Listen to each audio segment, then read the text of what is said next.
ID, the Future, a podcast about evolution and intelligent design. Welcome to ID the Future. I'm your host, Andrew McDermott. Today, I'm welcoming back to the show writer and teacher Daniel Witt to reflect on the 2004 controversy that erupted when Dr. Richard Sternberg published a paper supportive of intelligent design in a peer-reviewed journal. We'll talk about the strategies that have been used by ID detractors in the last quarter century to mock the intelligent design research project, and on the flip side, the progress that has been made since that unfortunate incident now 20 years ago.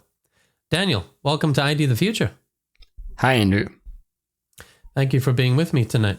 Well, you wrote an article at evolutionnews.org recently that reflects on the Sternberg Smithsonian Saga, but your focus was actually the fallacies and rhetorical strategies used to intimidate, persecute, and cancel Dr. Sternberg, as well as other ID scientists and scholars before and after him. So let's start where your article starts, by reviewing the claim that ID isn't bona fide science because it isn't published in peer-reviewed journals. And as an example, you give us Wikipedia, whose own co-founder, Larry Sanger, has called it an appallingly biased source. If you pull up the entry for intelligent design, I'm not talking years ago, I'm talking right now, if you pull the entry up in Wikipedia, not only will you be greeted with appallingly out-of-date images of ID theorists like William Dembski and Michael Behe, you'll find a host of appallingly inaccurate information and claims about the theory. Here's one such gem. The intelligent design movement has not published a properly peer-reviewed article supporting ID in a scientific journal and has failed to publish supporting peer-reviewed research or data. Of course, this isn't true at all. As you point out, we've got a running list of 186 pages and counting of peer-reviewed and mainstream publications supporting intelligent design. The Wikipedia entry goes on, though, to suggest that the idea that intelligent design articles are often blocked by journals because of their ID content is pretty much a hoax or a conspiracy theory. Now, this move to criticize ID because of a supposed lack of peer-reviewed published research, and then turn right around and criticize the ID theorists who point to journals as a closed shop against their work, actually goes way back. You point to some 2001 comments by computer scientist Jeffrey Shalit about Bill Dembski's book, No Free Lunch. So tell me, what does Shalit write about ID, and what advice does he give to ID theorists? Well, yeah, he has some very helpful advice. He says that ID theorists could benefit enormously from peer review, implying, of course, that that hasn't occurred to them or that they're avoiding trying to submit articles for peer review. Right. Yeah, so he's saying, hey, might be a good idea, guys, if you actually put some research in a peer-reviewed journal. Right. But he's kind of mocking in this way. Although, yeah. Let's just pretend he's honest and he's well-intended and this is constructive criticism, right? Mm-hmm. He and other critics of ID should have been pleased when, in 2004, Stephen Meyer managed to get a paper that argued explicitly for intelligent design published in a respected peer-reviewed journal. That was the Proceedings of the Biological Society of Washington. Did Shalit and others come out in praise of this development? Was this the start of a better relationship between ID theorists and their opponents? Yeah, no. I mean, you would hope so, but it's like if you don't peer review articles or you don't publish them in peer reviewed journals, then it's, if you want to be a real scientist, you should think about trying to publish real peer reviewed science. But then when one pro-ID article actually does get published, all hell breaks loose. And You have everyone saying, how did this happen? This is, a shame to the journal. And they can't be real peer review. And it must be fake. It must be, maybe he submitted it to unqualified peer reviewers.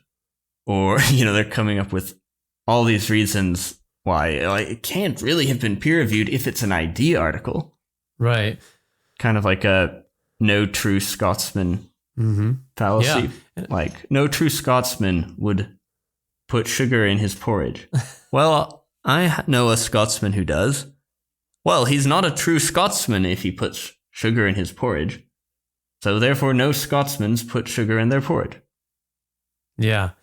Yeah, I don't know. You're a Scotsman. I'm curious your take. Do Scotsmen put sugar in their porridge? Well, I do like a bowl of oatmeal, porridge as we call it. And I put all kinds of things in there, cranberries, raisins, brown sugar. So I'm proving that fallacy wrong. You're not a Scotsman then. But, this really shows the disingenuous nature of Geoffrey Shallett's comments, and it kind of reveals this mocking tone. Okay, go ahead, publish some peer-reviewed work. And then when it actually comes out, it's quite the opposite. It was more like consternation that this was allowed to happen. Okay, let's review the basics of the Sternberg controversy for those who aren't familiar or may have forgotten. Where was Dr. Sternberg working at the time, and what did he do to cause such a furor? Yeah, so of course he was an editor for the Proceedings of the Biological Society of Washington. But that was just a volunteer position that he was doing in his spare time. He worked for the National Institute of Health as a invertebrate taxonomist, and as part of that position, he was able to spend half of his time at the Smithsonian Institute, working as a research associate for the National Museum of Natural History. Okay. And so he published this paper by Steve Meyer. He wasn't himself an ID proponent. He wasn't sold on ID, but he was open to considering it. And Steve Meyer submitted this article. He sent it in for peer review. It came back with notes. He sent it back to Steve Meyer. Steve Meyer updated it accordingly. And he published it, which is how peer review is supposed to work. But his associates at the Smithsonian Institute, they felt humiliated to be associated with someone who would publish a pro-ID article. Right. Yeah, so let's talk about the ways that Sternberg had his career systematically destroyed for daring to publish this. What was kind of the result? Walk us through it from the beginning to the unfortunate end. Right, so they didn't... It was difficult for them to just fire him, just sort of dismiss him, because he still had 3 years on his contract. Mm-hmm.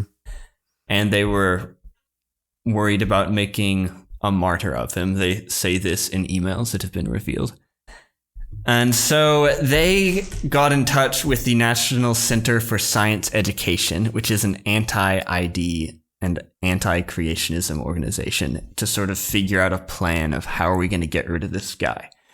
And they started creating a hostile work environment for him, taking away his keys and that sort of thing. There were rumors spread, like crazy stuff, like he's, some sort of creationist sleeper agent. He's not a real scientist. He has 2 PhDs in biology, and some of his colleagues had to actually circulate his CV to show he is a scientist. Then people were saying, well, he before he was a scientist, he had extensive training as an Orthodox priest. Yeah, I think he was even accused of being a Republican, which I'm not sure what that has to do with anything, but there was just out of control paranoia going on. And they were looking for any excuse that they could to terminate his contract. They couldn't find one. One of the emails says that he hasn't yet been discovered to have done anything wrong, particularly compared to his peers. So they didn't have a very good reason to terminate him. But that use of the word yet shows that they were looking for a reason, trying to find a reason, so they could have an excuse other than, he published an ID paper, which isn't a valid reason to terminate his contract. Right. So spreading conspiracy theories, wild accusations, questioning his qualifications as a scientist, and then starting to search for a pretext to fire him. All of these were happening as soon as this paper was published. Now, did they fire him or did they oust him another way? No, they eventually drove him out with a hostile work environment. Yeah, and how did they do that? What kind of things was he having to face now? Well, they changed his supervisor to someone who was hostile to him. They took away his privileges to access a certain area, like his office keys. You had his colleagues saying a pro ID person shouldn't be allowed to live on the same floor as the other scientists. It was just a very toxic situation. And actually, even the Smithsonian Director of Government Relations, Nell Payne, she agreed with that assessment. She said that it looks to her like, after she reviewed some of the emails that were revealed by an investigation, she said it looks like the sort of management pressure that Sternberg was complaining about. And she kind of protested that you can't fire someone for doing things in their spare time, and the proceedings of the Biological Society of Washington is private. It wasn't connected to them. But unfortunately, she wasn't heeded. Yeah. She did come to his defense in certain ways and pointed out some very common sense points. But as you say, she was not to prevail. Well, she may have been heated in that they couldn't, or they decided that it would be unwise to just directly fire him. True. So they looked for other ways to do it and actually brought in this organization to counsel them on how to get rid of him without getting into legal trouble or a PR disaster or something. Yeah. Well, 2 federal investigations were eventually conducted to probe whether Dr. Sternberg had been the subject of unfair treatment. The U.S. Office of Special Counsel and the subcommittee staff of the U.S. House Committee on Government Reform. What did those investigations find? Yeah, both investigations found that Sternberg was correct, that there had been discrimination against him, that he was being subjected to pressure by his managers, and they're trying to push him out of his job. They vindicated him. They couldn't do anything legally because of jurisdiction issues and because of his kind of complicated status as a research associate. But they concluded that, yes, there was wrongdoing. Yeah. And he actually interviewed in the documentary Expelled, No Intelligence Allowed. Ben Stein sat down with him and reviewed this chapter. And I recall Sternberg saying that his colleagues began to view him as an intellectual terrorist. And that's how bad it looked and felt, as they were trying to cancel him and oust him from all this. Well, you linked to the findings of both of those investigations in your article at evolutionnews.org. So listeners, if you want to read the letters that came from those investigations, we'll include links in the episode's show notes because it does make for interesting reading. Now, let me read more from your article. You write, so Sternberg lost his job, but at least now the truth was out. It was apparent to the world that the closed shop theory was right, and ID theorists weren't to blame for the lack of ID-friendly peer-reviewed articles.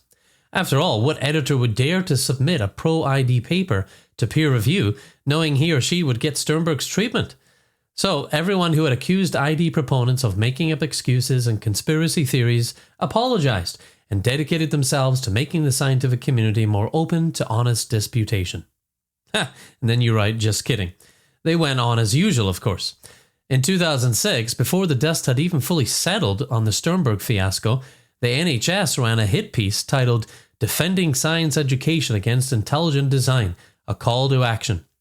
Let me read a few lines from that. Another plea often articulated by ID proponents is the idea that there is a community of ID scientists undergoing persecution by the science establishment for their revolutionary scientific ideas. A search through PubMed fails to find evidence of their scholarship within the peer-reviewed scientific literature. Now, what kind of faulty logic is on display here, Daniel? Yeah, it's difficult to poke a hole in the logic because it's a little difficult to see what the logic actually is. They seem to be saying they claim to be persecuted by the establishment or shut out, but we didn't find any articles by them searching through PubMed or articles supporting ID searching through PubMed. I don't know how they searched. Maybe they typed in intelligent design into PubMed. And we didn't find anything. And so, therefore, they're not being persecuted by the establishment. I can think of two ways to interpret this. They could be just they didn't realize that if the establishment is against you, then it will be difficult to publish peer-reviewed articles. I don't see how they would be unaware of that, though, given what had just happened with Sternberg. So it seems like what they're saying is a real scientist publishes peer-reviewed articles, which of course are peer-reviewed in mainstream journals controlled by what you would call the scientific establishment. They have not published peer-reviewed articles. Therefore, they're not scientists. And therefore, they're not persecuted scientists, because a persecuted scientist is a subset of scientists. So it's like if somebody was claiming that they had been, like, imagine there's an artist, a painter, and they claim they're being snubbed by the art establishment. And someone says, well, I looked at all these elite art galleries run by the establishment, and none of your paintings are here. And if your paintings aren't in these galleries, you're not a real artist. Therefore, you aren't an artist being snubbed by the establishment because you're not an artist at all. It's a very convoluted kind of argument. Yeah, no, I think you've put your finger on it. It's a very strange, convoluted argument, and really just a way to mock intelligent design and those who are theorizing on it without actually saying those words. Yeah, I should say I doubt that they actually expect people to buy the arguments that they're putting out. Yeah. Well, you liken this to the tactic that bullies sometimes use to intimidate their victims. You call it the stop hitting yourself rhetorical move. Tell us about that. Right. So, a bigger kid whacks a smaller kid with the kid's own hand and says, stop hitting yourself, stop hitting yourself. We've all seen that probably. But he's not actually expecting anyone to believe him that the littler kid is hitting himself.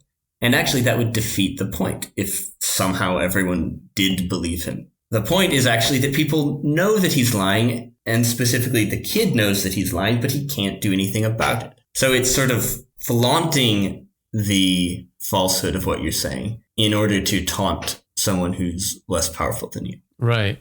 You're trying to achieve a display of dominance when using this. And you Yeah, like, why don't you peer review? Why don't you peer review? It would be really helpful if you peer reviewed. Yeah. When it's obvious to everyone that you submit a article arguing for intelligent design in biology, you're not likely to get a fair hearing.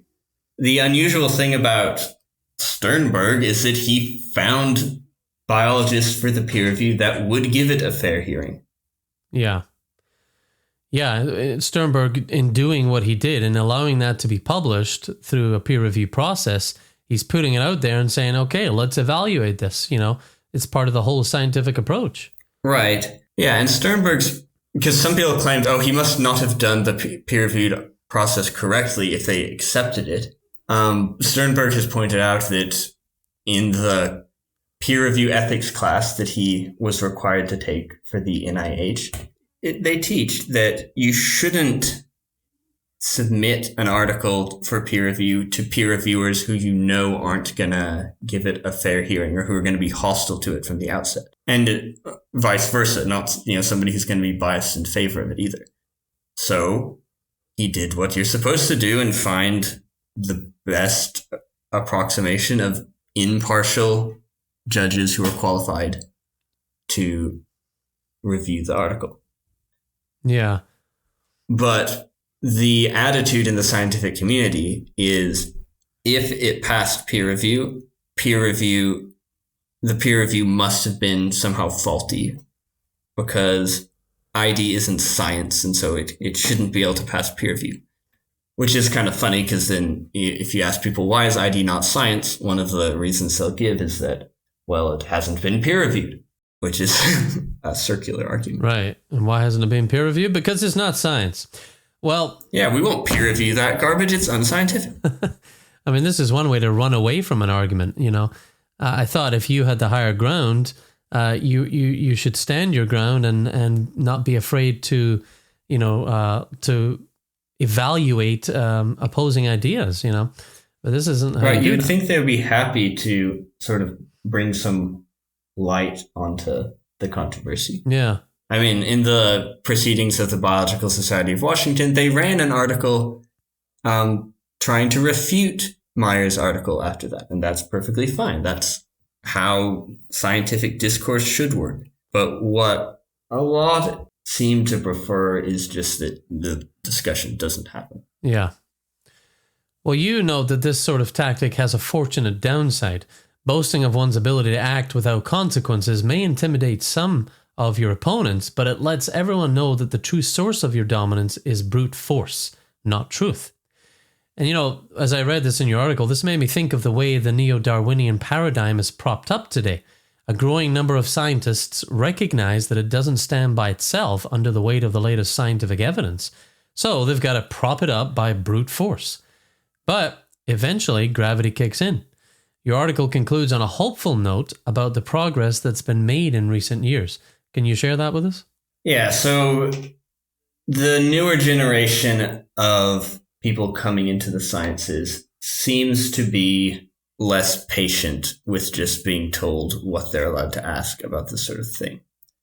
Dennis Noble says that he's noticed that. Dennis Noble is a Oxford physiologist, retired now, but he is involved in, of course, the academic world and new upcoming scientists. And he says that, yeah, people just aren't willing to let the old guard of neo-Darwinism say, oh, you can't question neo-Darwinism anymore. So you have scientists like Joanna Javier, who's not an ID proponent, but she has published, for example, an article that's very brutally honest about the results from origin of life research up to this point. And she says that we need to stand up to the censors and bullies and call them out for what they're doing. Yeah. And it seems like more and more young scientists or scientists who are willing to go against the stream are able to do that.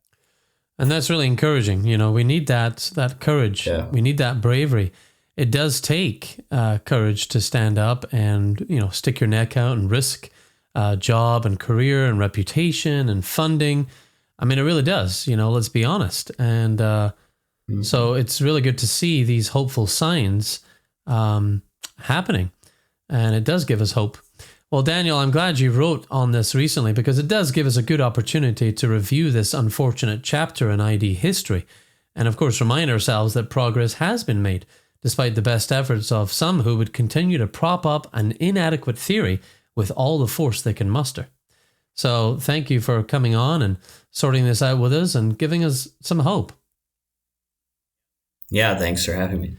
Well, listeners, we'll include links in this episode's show notes at idthefuture.com to help you learn more about the Sternberg controversy, including a link to the offending paper itself by our esteemed colleague, Dr. Stephen Meyer. And for more of Daniel's writing, you can look him up under the Writers tab at evolutionnews.org. So, for ID the Future, I'm Andrew McDermott. Thanks very much for listening.